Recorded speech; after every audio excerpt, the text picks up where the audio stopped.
a Unicamp, por exemplo, recebeu 2 criaturas de Varginha, uma viva e uma morta. O Badam Palhares e o Conradinho Metz cuidaram dessas criaturas aí, fizeram as necrópsias, né, na criatura morta e fizeram alguns testes com a criatura viva. Os americanos monitoraram tudo isso lá. Vou contar um detalhe que a gente ficou sabendo recentemente que aconteceu na Unicamp, porque agora que está vindo, depois que o caso fez 25 anos, é que começou a vir à tona mais detalhes a respeito por causa dessa do que lei da aconteceu. informação. Porque caiu, né? Muitos documentos que foram classificados como ultra secreto, eles caíram a classificação. Embora a gente está sabendo que o Exército está pedindo a reclassificação por mais 25 anos. Ou seja, aí muita coisa de Varginha só vai vir à tona em 2046. É uma sacanagem, mas tudo bem. E não vem ao caso. E aí o que aconteceu? Na área biológica, que a gente está falando de Varginha, eles foram tentar fazer o hemograma da criatura viva lá. Na hora que eles colocaram o sangue, tiraram o sangue, né, da criatura, colocaram no circuito lá, ele passa por umas mangueiras. Antes de chegar no circuito para ele te dar o diagnóstico lá, o resultado, ele coagulou. Parecia uma Coca-Cola coagulada dentro. Aí resolveram botar na outra máquina, que eles tinham 2 máquinas trabalhando com isso daí. Aí foram para outra, coagulou também. Deu PT, perda total nas 2 máquinas. Tentaram resolver, não conseguiram resolver essas máquinas aí. E aí os americanos depois mandaram eles depois deram um jeito para fazer o hemograma para as pessoas ali normais, mas não usaram mais na criatura. Mas os americanos mandaram 2 máquinas iguaizinhas, porque a empresa que fornece esse equipamento é dos Estados Unidos, e colocaram o mesmo número de série para não dar... para tirar qualquer pista de que isso tivesse acontecido. Além disso, eles pegaram todo o maquinário e equipamentos que foram usados com a criatura na Unicamp, que era no departamento da doutora Fátima lá, microscópio, trocaram tudo por novo, colocaram tudo novinho. E algumas pessoas que trabalhavam lá, eles trocaram, mandaram para outras áreas, e algumas eles dispensaram com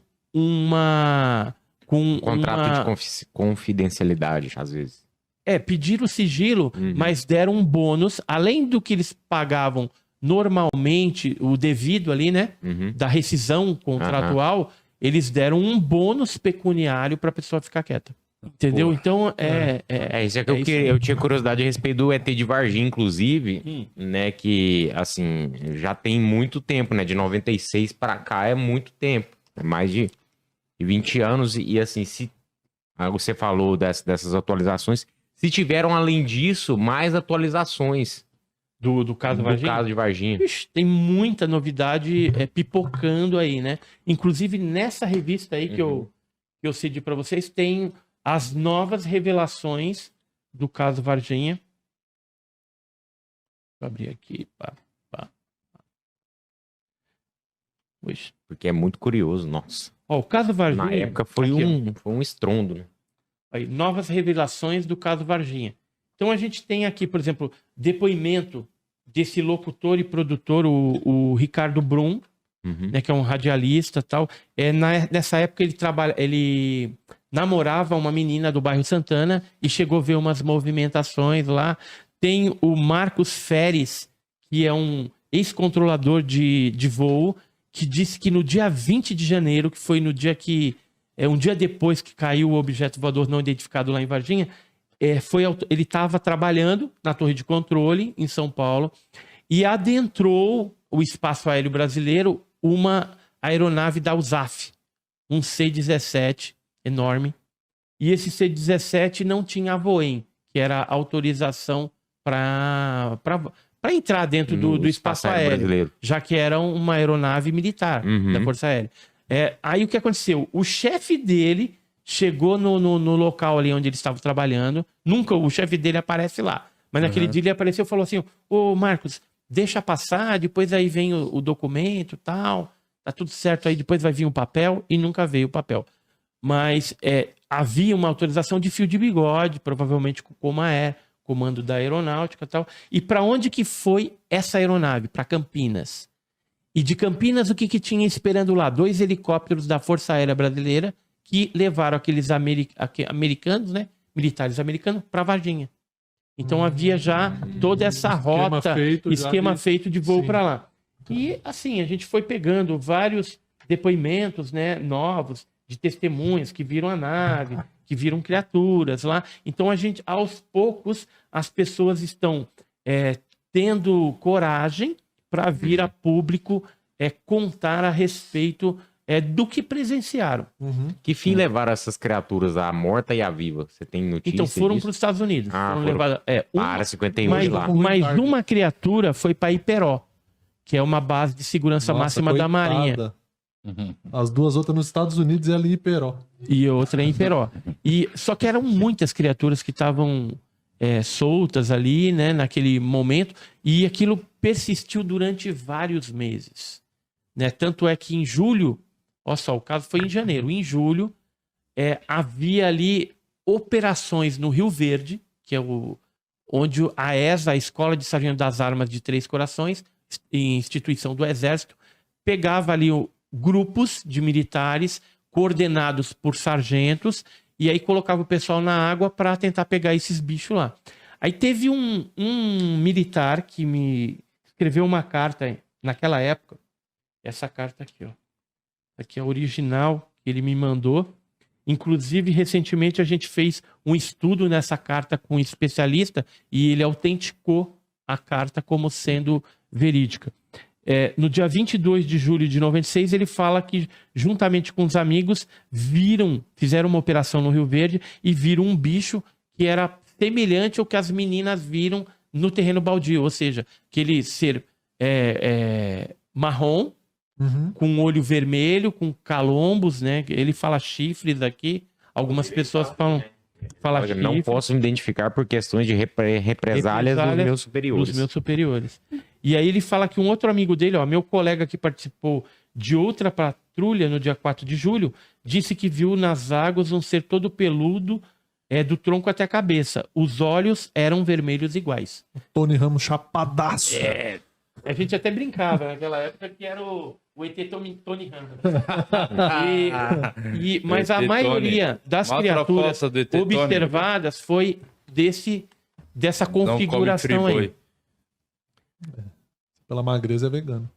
Na época, mesmo sem saber do depoimento do Marcos Félix, que era esse controlador de voo que ele deu o ano passado. Ele participou de uma live num canal aéreo e acabou falando isso. Foi perguntado ali, você tem alguma história de extraterrestre e tal? Aí ele contou do negócio de Varginha e foi surpreendente porque convergiu as informações que ele estava passando com aquilo que nós, pesquisadores do Grupo dos 7, já sabíamos. Né? O que é o Grupo dos 7? Eram 7 investigadores que tiveram acesso irrestrito às informações de Varginha, ou seja, depoimentos de militares, do Exército, depoimento de bombeiros que participaram da captura das criaturas. E esses 7 eu estava incluído. Na época eu fui o quarto dos 7. Era o Birajara Franco Rodrigues, o Vitório Pacatini, Claudeir Covo, já falecido, eu, o Jamil Villanova, Eduardo Mondini e Oswaldo Mondini. E aí, lembra que eu falei do avião, C-17? É esse daqui. Naquela época me mandaram essa foto porque acharam muito estranho um avião desse tamanho. Só para você ter uma ideia, um C-17, ele comporta no seu interior até 77 toneladas. Nossa, ou seja, dava para colocar a navezinha, que a navezinha não era do tamanho do micro-ônibus, parecendo um submarino. Foi a que caiu lá em Varginha, não na cidade de Varginha, caiu numa cidade vizinha. E daria para colocar pelo menos aí mais uns 2 caixotes com criaturas ou 3. Então, foi numa aeronave dessa que foi transportado para os Estados Unidos. Logicamente, fizeram uma baldeação no Brasil, ali próximo à Barreira do Inferno, e depois seguiram para os Estados Unidos. Tem mais casos, anos depois, chega alguma coisa de Varginha? Pessoas falam, ou é só doido falando, ou realmente chegou coisa concreta? Assim? Não, chegou bastante coisa concreta. Inclusive, nós fomos procurados por militares que já reformaram, mas que assinaram um termo de confidencialidade. Então ele falou assim, ó, vou colaborar com você, mas eu não posso aparecer, senão eu vou pegar 14 anos de cadeia, vou perder o meu soldo, vou perder a minha grana de aposentadoria e vou ficar queimado junto aos meus colegas e junto à força. Ou seja, junto ao exército, né? Então, acabou a vida dele ali, se souberem que foi ele. Inclusive, tem um desses que eu tô tentando convencer de gravar para guardar quando ele morrer. Quando ele morrer, aí ele falou, quando morrer, aí, tudo bem. Tá liberado. Pode estar liberado, porque não vai pegar mais nada para ele, né? E esse que eu conversei, que se predispôs a ajudar, eu falei assim, eu posso fazer pergunta, qualquer tipo de pergunta? Ele falou, você pode perguntar o que você quiser e eu respondo. Eu fiz 48 perguntas. Detalhes para onde foi a documentação, como que era a criatura. Ele viu. Como que era a criatura? Como que era a criatura. Segundo ele. Era segundo É aquele lá, o pretinho. Várias pessoas que a gente conversou no hospital, por exemplo, que a criatura passou pelo hospital. A gente recebeu um desenho de um enfermeiro naquela época, no dia 22 de janeiro de 96, a criatura passou pelo hospital regional. Tava de Juliette, cara. Tava. Ou isso aí é Humanities? Acho que esse daí é do Humanities. Hospital Humanities. Porque assim, primeiro foi pro regional, depois foi pro Humanitas. Aí no Humanitas a criatura veio a falecer, depois foi feita uma operação de retirada dessas criaturas de lá. Eram 3 caminhões, modelo 1418 com lona camuflada. Vinha ali 3 motoristas rasos, né? 2 soldados e um cabo.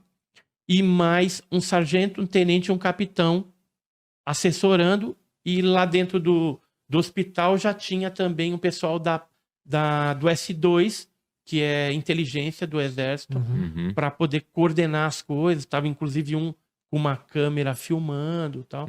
E nessa operação de retirada, as cargas foram levadas para a ESA, guardadas durante a noite. A minha esposa conheceu, inclusive, um dos militares que guardou, mas ele não quer falar de jeito nenhum. Ele ficava até com medo quando eu chegava Ele trabalhava numa oficina, né? Agora ele saiu de lá. E quando eu ia para a oficina, ele dava um perdido, ia para o banheiro, que ele sabia que eu mexia com isso, e ele não queria falar, porque ele foi bem ameaçado na época. Então, esse guardou, né? E as cargas, depois que elas ficaram guardadas, no dia seguinte, eles levaram para a Escola Preparatória de Cadetes, que é um prédio cor-de-rosa que tem lá em Campinas. Não sei por que é cor-de-rosa, também não vem ao caso, mas é esquisito, né? Você tem um prédio do Exército cor-de-rosa em Campinas. Eu não sei se é a água de lá, né? Deve ser a água, né? E aí o que acontece? De lá, trocaram os motoristas e levaram as cargas para a Unicamp. Porque os motoristas ali daquela base conheciam. E essa operação, vou falar o nome para vocês. Na época, um dos militares deu depoimento em vídeo e ele soltou, né, o nome dos militares. E isso aí foi falado pelo Vittorio Pacatini no passado, né? Com base que, como a gente tinha na fita gravado, o cara que falou. Então, foi coordenada essa transporte pelo tenente-coronel Olímpio Vanderlei, que era da ESA. Estava presente o tenente Tibério, esse inclusive foi na frente, foi para a Unicamp, chegou lá primeiro. Aí estava o capitão Ramírez, o sargento Pedrosa, o cabo Vassalo, soldado Cirilo, soldado Demelo, essa galerinha aí que participou do transporte da criatura.